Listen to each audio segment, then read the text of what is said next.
लातूरमध्ये बेफाम स्कूटी चालवणाऱ्या मुलींना महिला वाहतूक पोलिसांना फटकारलेला आहे। मुली ट्रिपल सीट आणि वेगात स्कूटी चालवत होत्या। महिला पोलिसांनी मुलीच्या कानाखाली देखील लगावली, तर मातृत्वाच्या भावनेने बोलले। महिला पोलीस प्रणिता मुसणे यांनी ही प्रतिक्रिया दिली।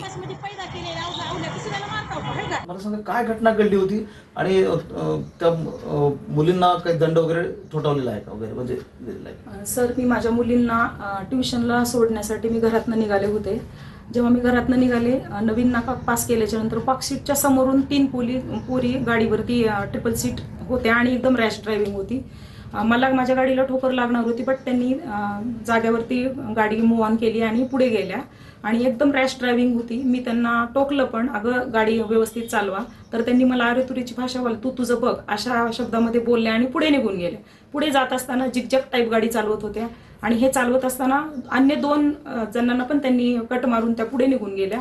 मला ते पाहवलं नाही, त्यातली एक पोरगी वाकडी बसली होती। अनबॅलन्स होत आहे गाडी हे पण माझ्या लक्षात आलेलं। माझ्यासोबत माझ्या 2 मुली पण होत्या, तरी पण मी त्यांचा पाठलाग करून त्यांना थांबवून आपल्या जुन्या नाक्याच्या वेस्ट साईड ह्या मॉलपाशी त्यांना गाठलं। तोपर्यंत त्यांची गाडी 2 गाड्यांच्या मधून पास झाली होती। त्यांनी कशी काढली त्यांच्या जीवाला माहिती सर। आणि कदाचित मी रोखले नसते तर पुढे चालून काहीतरी घटना घडली असती। मी थांबवलं आणि त्यांना 2 वळले कानाखाली आणि थोडं रूटली भाषेमध्ये त्यांना समजवण्याचा प्रयत्न केलेला आहे। त्याच्याबद्दल सर मनापासून माफी मागते। काही माझ्या तोंडून पाहुण्याच्या भरामध्ये आणि एका आई जशी बोलती तशी मी त्यांना बोलण्याचा प्रयत्न केला। त्याच्याबद्दल मी जनतेची, त्या मुलींची, त्यांच्या आई वडिलांची माफी मागत आहे सर। महेंद्र जोंधळे, TV9 मराठी, लातूर। तर मातृत्वाच्या भावनेने मुलींना बोलले, माफी मागते असं प्रणिता मुसणे यांनी म्हटलेलं आहे। मात्र मुली ट्रिपल सीट वेगात स्कूटी चालवत होत्या आणि त्यामुळे त्यांना समजावण्यासाठी म्हणून असं बोलले असंही त्यांनी म्हटलेलं आहे।